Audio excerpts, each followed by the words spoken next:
बरेली के थाना सीबीगंज क्षेत्र की रहने वाली एक युवती ने युवक और उसके भाई पर शादी का झांसा देकर दुष्कर्म, मारपीट और गर्भपात कराने का प्रयास, साथ ही धर्म परिवर्तन का दबाव बनाने के गंभीर आरोप लगाए हैं। पीड़िता ने वरिष्ठ अधिकारियों को प्रार्थना पत्र देकर आरोपियों के खिलाफ एफआईआर दर्ज कर कठोर कानूनी कार्यवाही की मांग की है। पीड़िता निवासी थाना सीबीगंज के अनुसार वह गुरुग्राम स्थित एटीएस मैरीगोल्ड कंपनी में गार्ड की नौकरी करती थी। इसी दौरान उसकी मुलाकात एक युवक से हुई, जिसने अपना नाम राजू गुप्ता बताया। नौकरी छूटने के बाद युवती वापस बरेली आ गई, लेकिन आरोपी लगातार उससे संपर्क में रहा और हमदर्दी दिखाकर करीब आता गया। आरोप है कि मार्च 2024 में आरोपी बरेली आया और नौकरी लगवाने व शादी का झांसा देकर रामपुर हाईवे पर कार में उसके साथ दुष्कर्म किया। गर्भवती होने पर आरोपी उसे गुरुग्राम ले गया, जहां उसके साथ दोबारा दुष्कर्म किया और गर्भपात कराने का प्रयास किया गया। शिकायत के बाद आरोपी ने मंदिर में शादी की, लेकिन बाद में उसे झूठा और मजाक बताया। पीड़िता का आरोप है कि विवाह की वीडियो सोशल मीडिया पर डालने के बाद आरोपी के भाई अकरम सैफी ने उसे गाजियाबाद के मोदी नगर स्थित फ्लैट पर बुलाया और जहां जबरन दुष्कर्म किया गया।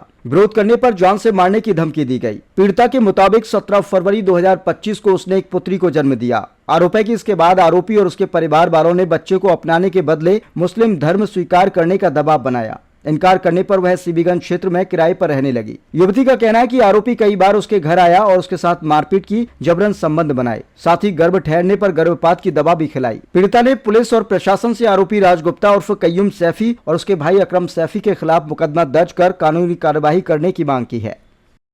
गाँव में जॉब करती थी, वहाँ पे मैं गार्ड की जॉब करती थी। मेरा आना जाना अक्सर मंदिर में रहता था, मैं जाती थी। तो ये मुझे वहाँ मंदिर में मिला। हम लोगों ने बातचीत हुई। बातचीत होने के बाद इसने अपना मुझे राजगुप्ता नाम बताया। मुझे इसकी आदत है, व्यवहार, बातचीत करने का तरीका अच्छा लगा, तो इसमें हमारे लोगों की बातचीत होने लगी। कुछ टाइम के बाद मेरा जॉब पे लड़ाई झगड़ा हो गया सैलरी को लेके, तो मैं अपने घर आ गई। घर आने के बाद में हम लोगों की बातचीत तो थी फोन पर।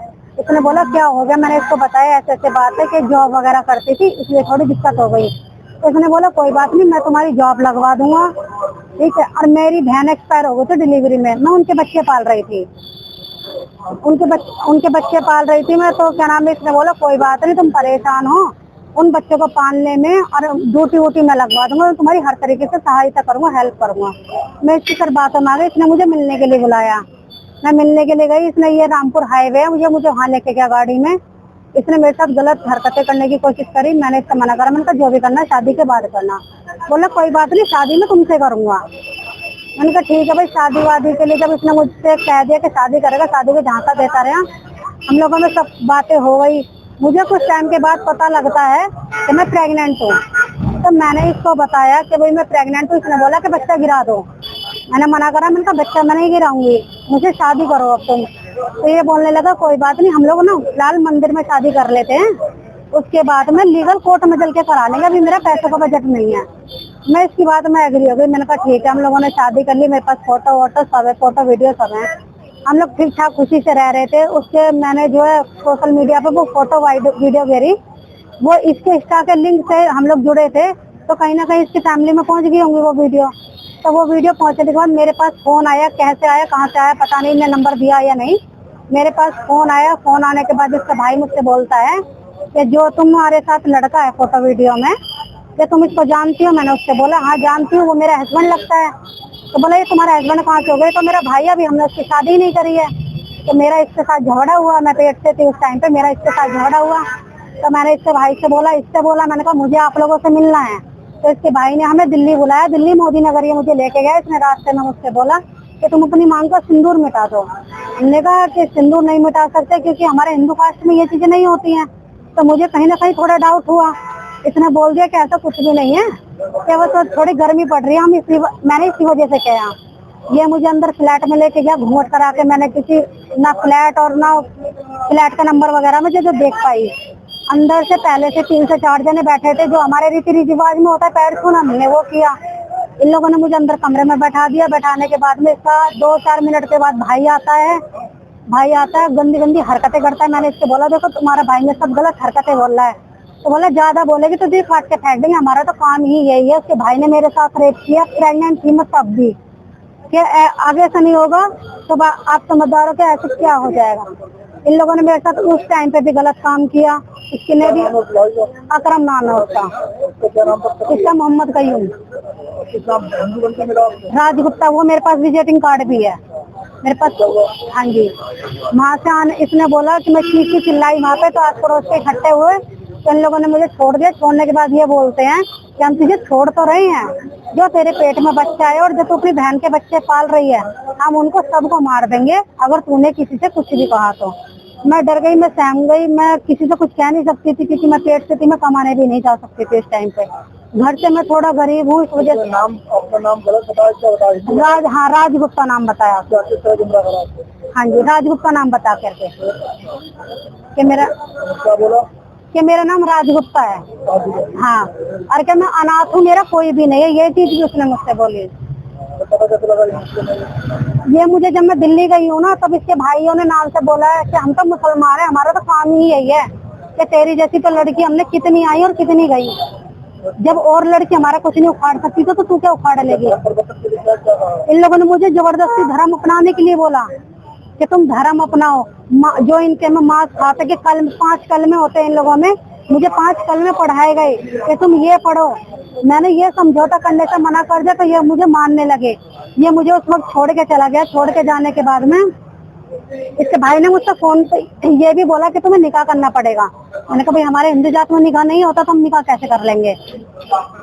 तो ये उसके बाद में मुझे छोड़ के चला गया। जब उसके बाद में ये आया जब मेरे लड़की पैदा हो गई है, इसकी फैमिली आई तो ये बोलते हैं कि लड़की क्यों पैदा हो गई, लड़का क्यों नहीं हुआ। मैंने बोला ये तो मेरे हाथ में नहीं है भाई, बेटा और बेटी तो सब ऊपर वाले की देन है। तो बोला अगर तू, इन लोगों ने मेरा गला दबाया उस टाइम पे, लड़की का भी मेरा भी। उसके बाद में उसके घर वाले बोलते हैं अगर तुझे हमारे साथ रहना है तो तुझे अपना धर्म चेंज करना होगा, नहीं तो हम तुझे जान से मार देंगे। मैं उस टाइम चुप लगाती रहती कि छोटी बच्ची थी, मैं कहीं जा नहीं सकती थी और फिर मैं जच्चा भी थी। मैंने कुछ टाइम इन्होंने फिर मैं जब मेरी लड़की 2-3 महीने की हो गई तो मैंने इनसे बोला मैं पुलिस कंप्लेंट करूंगी, तुम लोग मेरे साथ ऐसे ऐसे करते हो। तो इन लोगों ने इसने बोला कि तुम कंप्लेंट मत करो, मुझे एक एफिडेविट पे एक लिख के भी दिया कि हम तुम्हारे साथ कुछ नहीं करेंगे, बाकायदा खर्चा डालेंगे, बाकायदा खर्चा डालेंगे, सारे काम करेंगे, तुम किसी से कुछ मत कहना चाहते। कहाँ से रहने वाला है ये? मुरादाबाद संभल। आप कहाँ के हैं? मैं सीवीगंज की हूँ। आपको क्या कर रहा है? अब वो क्या नाम है, मेरे को अभी मैं यहाँ पे प्रेग्नेंट हो गई आकर के, ये मुझे दवाई खिला के फिर भाग गया मारपीट के। अब आप क्या चाहते? मैं ये चाहती हूँ कि इसको सजा मिले। देखो मेरे साथ भी गलत हुआ है, मेरी 1.5 साल की बच्ची है, उसका नाम राधिका है, मेरा नाम ज्योति है। इन्होंने बोला कि बच्ची का धर्म अपनाओ, बच्ची का नाम रखो रीदा फातिमा और तुम अपना नाम रखो निशा। मैंने मना कर दिया, मैंने कहा मैं ये चीजें नहीं कर सकती हूँ जी। हाँ, कि तुझे मार देंगे, तुझे काट देंगे, तुझे फ्रीज में रख देंगे काट के, अगर तूने कोई भी एक्शन लिया तुझे, तेरे घर वालों को, तुझे तो बच्चों को सबको जान से मार देंगे। मैं सीवीगंज थाने में गई थी। सीवीगंज थाने में मुझसे ये बोला गया कि तुम जब दिल्ली क्या नाम है, सारी घटना दिल्ली की है तो तुम दिल्ली जाओ। मैं दिल्ली कैसे चली जाऊँ, दिल्ली में मुझे अपनी जान का खतरा है इन लोगों से। यहाँ मैं बड़े साहब के पास गई हूँ, यहाँ पर मैं कंप्लेंट दे के आई हूँ। इन्होंने बोला कि तुम थाने में जाओ, हम देखते हैं। मैं ये चाह रही हूँ इस लड़के को सजा मिले, जैसे इन्हें और 10-11 लड़कियों को फंसा रखा है। और मेरा ये फोन वोन भी ले गया मुझे मारपीट के यहाँ से। हाँ जी, सब हिंदू लड़कियां हैं।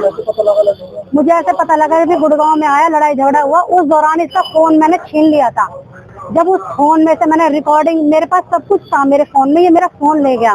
उस लड़कियों से मेरी बात हुई है, मैंने अपनी शादी की फोटो वीडियो सबको बताया। मैंने इसके नंबर, इसके फोन में जितने नंबर थे मैंने सबको बताया फोन करके कि ये लड़का धोखेबाज है, मुस्लिम है, ये ऐसी लड़कियों को फंसाता है और ऐसे ही लोग उन्होंने बाद में मार देता है जान के। हाँ, और ये लड़का मुस्लिम है, मैंने सब लड़कियों को बताया है।